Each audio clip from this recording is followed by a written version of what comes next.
हार्दिक पांड्या के बल्ले में आई करंट, जिसके झटके ने बांग्लादेशी खेमे में मचाई तबाही। 3 छक्के 4 चौके, दुबे और रोहित का रंग चढ़ा तो पांड्या ने बांग्लादेशी गेंदबाजों का उतारा रंग।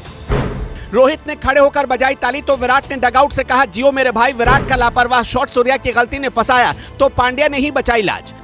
धोनी ने दी थी कसम तो डगआउट से रोहित ने जैसे ही लगाई फटकार, फौरन बदल गया शिवम दुबे के खेल का गियर। पैसेंजर ट्रेन बना बुलेट ट्रेन। अचानक राहुल द्रविड़ ने रोहित के कान में आकर कुछ कहा, फिर रोहित ने बल्लेबाजी कर रहे दुबे को कुछ इशारा किया। फिर वहीं से मैच में ऐसा रोमांच आया कि बंगाल टाइगर पल भर में ढेर होने लगे।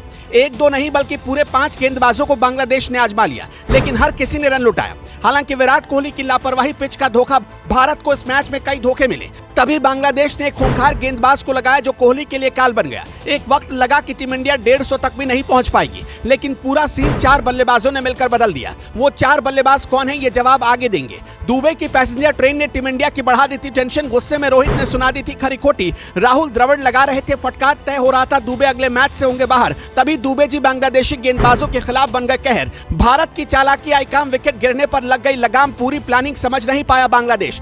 कैसे हो ये पूरी प्लानिंग आपको आगे बताएंगे। 200 रन बनते बनते रह गए। 14 गेंदों में 9 रन बना चुके थे दुबे जी, फिर 24 गेंदों में 34 रन। दुबे जी ने जैसी बदली स्पीड, वैसे तो बुलेट ट्रेन भी नहीं बदलती। सच पूछे तो इस पूरे टूर्नामेंट में पहली बार लगा कि दुबे का आत्मविश्वास लौट रहा है। 3 छक्कों ने पूरे गेम का गियर बदल दिया। साबित हो गया कि क्यों शिवम दुबे को बार बार मौका दे रहे रोहित शर्मा। बल्ले में रनों की भूख जगाकर उतरे रोहित शर्मा ने बांग्लादेशी गेंदबाजों के सिर्फ 11 गेंदों में पसीना उतार दिया था, मुश्किल कर दिया था उनका जीना। तभी एक खराब शॉट ने रोक दी रोहित की रफ्तार। फिर हुआ विराट के बल्ले का चमत्कार। देखते देखते बांग्लादेशी खेमे में मचना शुरू हो गया हाहाकार। विराट का विराट रूप देखकर बांग्लादेशी कप्तान को बदलने पड़े 5-5 गेंदबाज। पहले लगाई चौकों की लाइन, फिर छक्कों का आया तूफान। लेकिन रनों की जल्दी में विराट से हो गई भारी गलती, जिसने बांग्लादेशी खेमे के मुरझाए चेहरों पर लौटाई खुशी। रोहित शर्मा ज्यादा कुछ खास नहीं कर पाए, लेकिन जितनी देर क्रीज पर रहे टीम इंडिया के इरादे बता गए। भारत के सोए बल्लेबाज भी सुपर 8 के दूसरे मुकाबले में जाग गए। बांग्लादेश के खेमे में कैसे मचाया हाहाकार, जरा सिर्फ 60 सेकंड दीजिए और तस्वीर असली देख लीजिए। ओपनिंग करने फिर से विराट और रोहित आए, जिन्होंने सिर्फ 22 गेंदों में 39 रन ठोक डाले।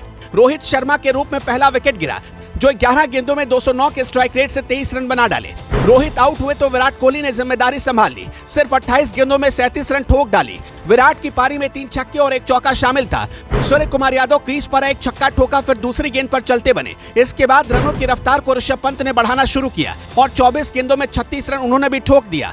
फिर आई शिवम दुबे की आंधी, जिसमें दुबे ने सिर्फ 24 गेंदों में 34 रन ठोक डाली। इसमें दुबे के बल्ले से 3 छक्के भी निकले, लेकिन आखिर में आए हार्दिक पांड्या ने मैच का बदल दिया पूरा सीन। करीब 200 के स्ट्राइक रेट से हार्दिक पांड्या ने 3 चौके और 4 छक्कों से ठोक दिया हाफ सेंचुरी। विराट, ऋषभ, दुबे और हार्दिक, इन चारों ने मिलकर ऐसा रंग जमाया कि टीम का स्कोर 196 रनों तक पहुंच गया। बांग्लादेश के सारे गेंदबाज बड़े लाचार और परेशान नजर आए। बांग्लादेश के कप्तान के माथे पर पसीना आ चुका था। हालांकि बांग्लादेश की तरफ से तंजिम हसन शाकिब सबसे किफायती गेंदबाज साबित हुए, जिन्होंने 4 ओवर में 32 रन देकर 2 सबसे बड़े विकेट विराट कोहली और सूर्य कुमार यादव को आउट किया। उनकी इकॉनमी 8 की रही, लेकिन साकिब अल हसन सबसे महंगे गेंदबाज साबित हुए। सबसे सीनियर होकर साकिब अल हसन ने 12 के ऊपर की इकॉनमी से रन लुटाए। 3 ओवर में 37 रन देकर 1 विकेट हासिल किया। अच्छी बात यह रही कि जिन भारतीय बल्लेबाजों के बल्ले में जंग लग चुकी थी, अब वो जंग उतर चुकी है और सारे बल्लेबाजों ने अपने बल्ले की धार तेज कर ली। खैर, जैसे ही बांग्लादेश की पारी शुरू हुई, बांग्लादेश भी लाचार और सहमा नजर आया। ऐसा लग रहा था कि बांग्लादेशी खेमे में रन बनाने की भूख मर चुकी है और आखिरकार वही हुआ जिसका इंतजार हर कोई कर रहा था। Bureau report.